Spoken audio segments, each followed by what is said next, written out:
આપણને એમ થાય કે આપણે આ પેન્ટના કેટલા કે 10,000 રૂપિયા એટલે ફાટલા ને અમારે એક ટાબરિયો હે ભણે છે નિશાળમાં મારા દીકરાનો દીકરો એને એવું જીન્સનું ફાટલું પેન્ટ પહેરેલું બે બાજુ હોય ને ફાંકા આપણે ફાંકા જ કહેવાય ને આપ જે પહેરતા હોય જે કહેતા હોય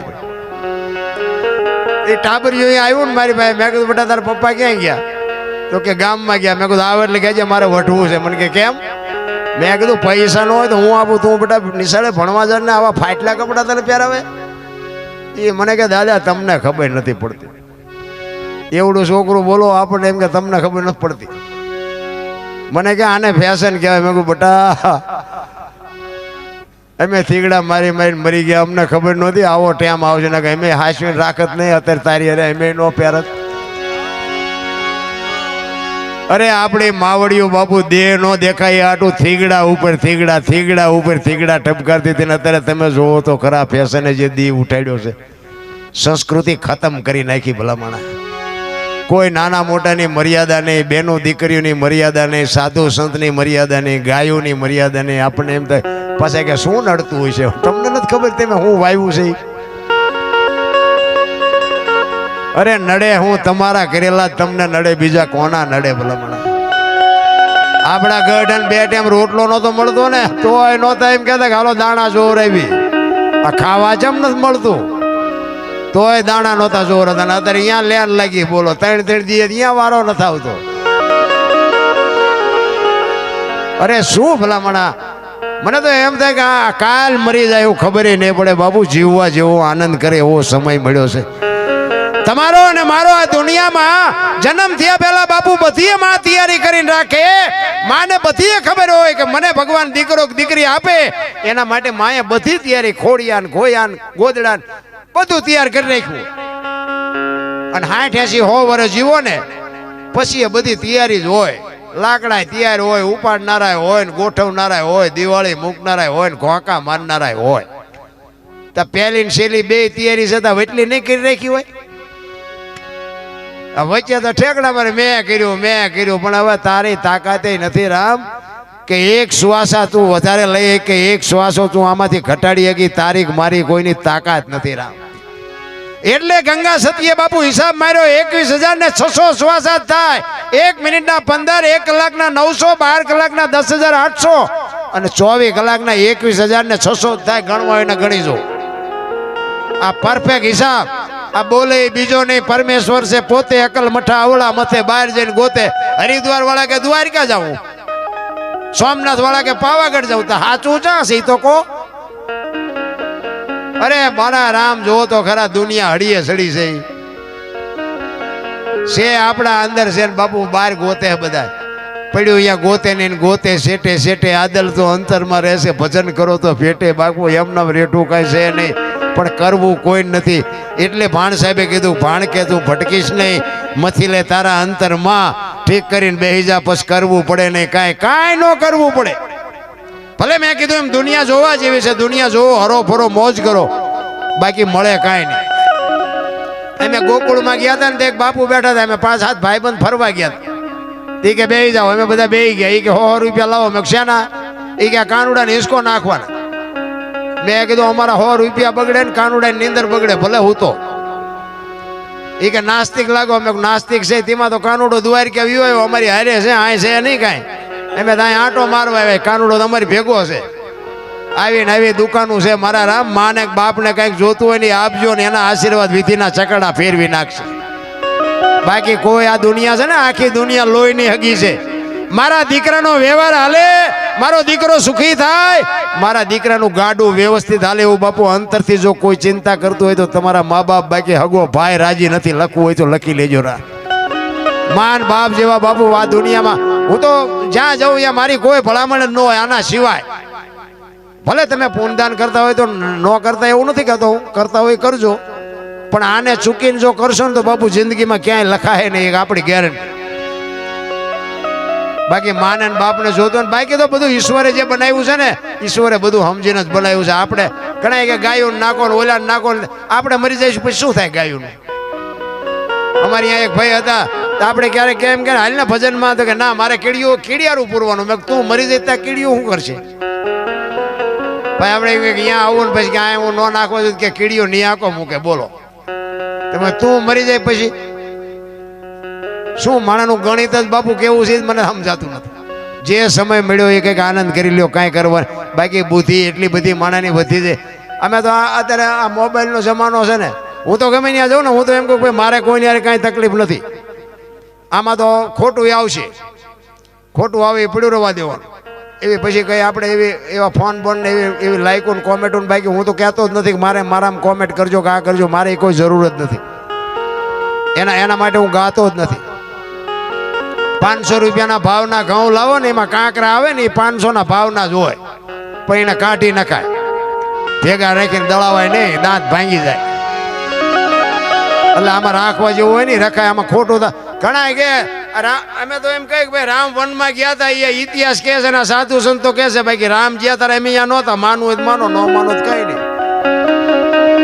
ઘણા કહે કે ભાઈ રામ અહીંયા ગયા તેનો પુરાવો શું? કાંઈ નહીં, પુરાવો શું? માનવું હોય માન, બાકી શું બીજો પુરાવો? અમે કહે ભાઈ દારૂ ન પીવાય, ભાઈ કે કેમ ન પીવાય? અરે ભાઈ પીને જા, અમારા બાપના રૂપિયા ન પીવાય, મરી જાઓ આમના. અમારે અહીંયા 100 વીઘા પી ગયા, બોલો કઈ ન કર્યું. હવે એમાં નાકા વાળા હતા ને, અરે કઈ ઘર બરબાદ થઈ ગયા. મિત્રો તમને ન ખબર તો આવો મારી હારે, હું તમને સવારે દેખાડું. પી પીને મરી ગયા અને બાઈઓ અને નાના નાના છોકરા ખાય એવું ન રહેવા દીધું, જમીનો કાઢી નાખીને ભય વિયાઈ ગયા. એ બાઈઓની સંતાનની બાપુ દશા શું હશે? હાલો તમને દેખાડું. અરે આવી બરબાદી પૈસા દઈને ન હોય. ખાવા પીવાનો આ દુનિયામાં બાપુ સમય મળ્યો છે, આનંદ કરી લ્યો. બાકી તો આ સમયને જો ચૂકી ગયા ને, ગમે એટલું થોડો તો ભેગું ન થાય. આનંદ કરે એવું મળ્યું છે. એક ભાઈ હતો ને, આમ દિવાલમાં ખીલી ખોડતો હતો. ખીલી આમ ઊંધી રાખેલી, માથું દિવાલ કોઈ રાખીને અણી કોઈ હથોડિયું મારે અને રિયો બબડે. એ કે કારખાના વાળા બૂથિયું ક્યાં છે? ખીલી ઊંધિયું કાઢ્યું. એનો ભાઈ અહીંયા ગયો કે શું કે આ ખીલ્યું જો ને કે ઊંધિયું કાઢ્યું. એનો ભાઈ અહીંયા જઈને કે તારામાં બૂથી નથી. એ કે કેમ? એ કે આ દિવાલની ક્યાં છે? આ દિવાલની છે. બોલો અહીંથી પકડીને લઈ જાય ને ત્યાં જઈને મારી આખી જિંદગી દિવાલું ફેરવી, પણ ત્યાં ખીલી ન ફેરવી નાખી. મારી ખીલી ફરે ફેરવો દિવાલું. ત્યાં સમાધાન થતું હતું, ન કરીએ ક્યાં? ત્યાં સમય વ્યો ગયો. કોઈનું કીધું કરવું જ નથી, માનવું જ નથી. પછી આમાં દુનિયાને શું આપણે વાલા સલાહ દઈએ? મને તો એમ થાય કે કેવા શક્તિ. આ મહાભારતની મેં તમને વાત કરી, મેં તો સંતો પાસે સાંભળેલી વાત. એ કે કર્ણ અને દુર્યોધન ને જરાસંઘ ને આ 3-4 ના એવા નામ લીધા ને, એના એક હાથમાં 10 હાથીના ભુજાબળ હતા. બાપુ તમે વિચાર તો કરો, આટલું બળ પણ એમને ઉપયોગ શીમાં કર્યો? ભયુન મારવામાં. તમે જોવો આજે દુનિયા વાંકું બોલે છે ને કે આમને જોવો તો કર્યા કર્યું. અને આ રામાયણમાં આવડા અમને બળ નહોતું, પણ બાપુ એમને કીધું કે જેને જોઈને લઈ જાઓ. એમાં કાંઈ ઘટ્યું નહીં ને આ કે કોઈને દેવું નથી, આમાં કાંઈ વધ્યું નહીં. એના ઉપરથી આપણે કંઈક સલાહ લેવી જોઈએ એવું નથી લાગતું? મને તો આ દુનિયા વાતો કરે એમાં ભલે આપણે સાંભળવી પડે બધી, પણ આ કર્મની વાતો કરે, ભવની વાતો કરે, મને એમાં કઈ ટપા જ ન પડતા. બોલ કરમ આમ ને કરમ આમ. મને એમ થાય ભક્તિ કરે એવડે દુખી છે, લ્યો દુનિયાના બૂસ મારે એ સુખી છે. તમારું શું કહેવાનું છે? બોલો. તમને મને બધાને નજરે દેખાય, આ તો હું વરાળું કાઢું, બાકી તમને ખબર નથી. આ તમે નું રામ રામ રામ કરી છે. સીતાજી રામ ને પૈણ્યા, આખી જિંદગીમાં હારો દી નો ઉગ્યો. મારા રામ શું એ દીકરીનું કરમ હશે? મિથિલા નરેશની દીકરી બાપુ, એને પીરમાં હતા ને, એક દી દુઃખનો નહોતો ઉગ્યો. અને લગ્ન કરીને અયોધ્યામાં આવ્યા ને, અયોધ્યાના મહારાણી બન્યા ને, એ આ દુનિયા છોડીને ગયા ને, ત્યાં સુધી હારો દી નો ઉગ્યો. બાપુ દીકરીનું શું કરમ હશે? દ્રૌપદીના ચીર લૂંટાતા હતા, અહીંયા કોણ નહોતું? કાળના જડબા ઝાલીને ઉભા રાખે એવા પાંડવો હતા. દીકરીનો શું ગુનો હતો? આખી દુનિયાને ખબર છે શું એનું કરમ હતું. રામ જેવા રામને 14 વર્ષ વનમાં રખડવું પડે, એનું શું કરમ હશે? અખિલ બ્રહ્માંડનો માલિક કૃષ્ણ પરમાત્મા, આખા વિશ્વ જેને બનાવ્યું હોય તમારું અને મારું આ દુનિયામાં જેને સર્જન કર્યું હોય એને ખબર ન હોય કે આ બેસ તો ફિલ્મ હરણાકશ રાક્ષસ હતો, એનો છોકરો ભગત શું કામ થયો? રાક્ષસ જ ન થવા જોઈએ. પ્રહલાદ બાપુ આ દુનિયામાં ભક્તિ, જો પ્રહલાદ જન્મ નો હતો ભક્તિ જ નો હોત. ભક્તિ દિલાવર દેશની લાયા શ્રીબાઈ કુંભાર. પ્રહલાદ જેને પ્રગટ કરે ને જપે સારો સંસાર, બાપુ શ્રીબાઈ કુંભાર પ્રહલાદના ગુરુ છે. મેં કીધું એમ ગુરુ સિવાય બાપુ નકે હરણાકશ એટલે તમે જોવો એવું તપ કરી અને બ્રહ્માજીને પ્રગટ કર્યા અને બ્રહ્માજી કહે છે માગ માગ હરણાકશ, તારા તપ ઉપર હું પ્રસન્ન થયો છું. હરણાકશે કીધું મારું મોત ન થાય એવું કરો, કારણ કે જેને જેને મેળવ્યા ને એ બાપુ પોતાનું હમું જ કર્યું, કોઈનું સારું કરવા કોઈ માગ્યું જ નહીં. એ કે આ જન્મે એને મરવાનું જો એમાં આ તો કેવી રીતે બને? એ કે તો ના પાડો. એ કે એ વાત તારી હાજી કે હાલ ને કે વાંધો નહીં. તો કે ના એમને લખી દો.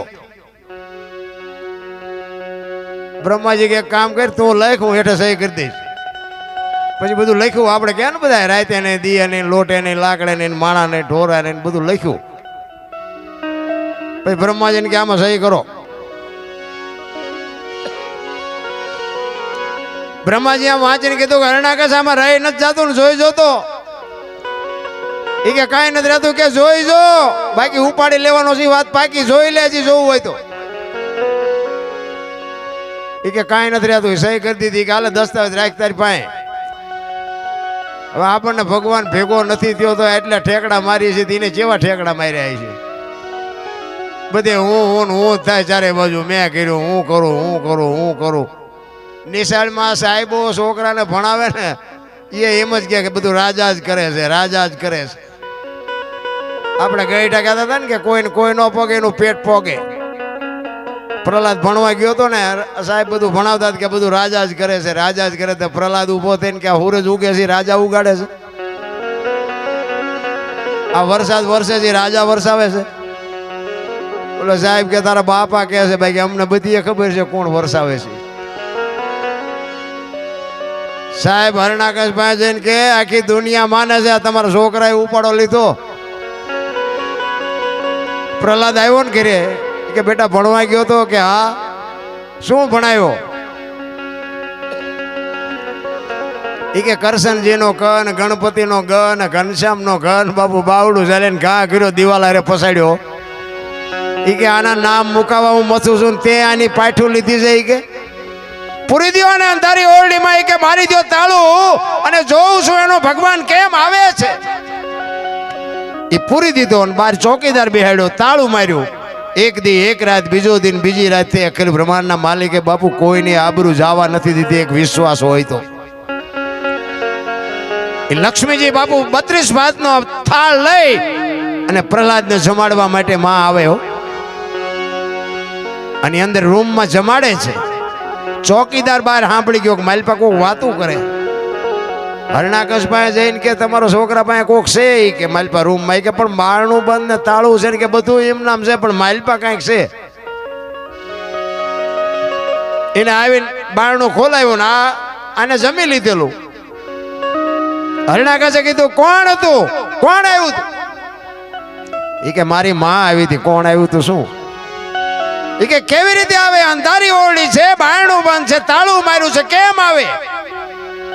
એ કે બાપા એ તો તમને ભરોસો નથી. માના ઉદરમાં ખોબા જેટલી જગ્યામાં જો મારો નાથ ભૂખ્યો ન રાખતી હોય તો આ તો 10 બાય 10 ની ઓરડી છે, આમાં થોડો ભૂખ્યો રાખે. તો તમને વિશ્વાસ નથી. અને પછી થાંભલો તકાયો કે આમાં છે ભગવાન? કે હા એમાંય છે. એ થાંભલાને બથ ભરાવીને બાપુ એમાંથી નરસિંહ અવતાર પ્રગટ થયો અને ઘરમાં ઉંદરડાને જેમ બિલાડું બાપુ ગોટે ચડાવે એમ હરણાકશને ચડાવ્યો. અને આમ બોજું પકડીને ઢીસણ ઉપર બેહારી અને કીધું હરણાકશને, હરણાકશ કાઢ તારો દસ્તાવેજ કાઢ, લખાવીને રાખ્યો છે ને કાઢ.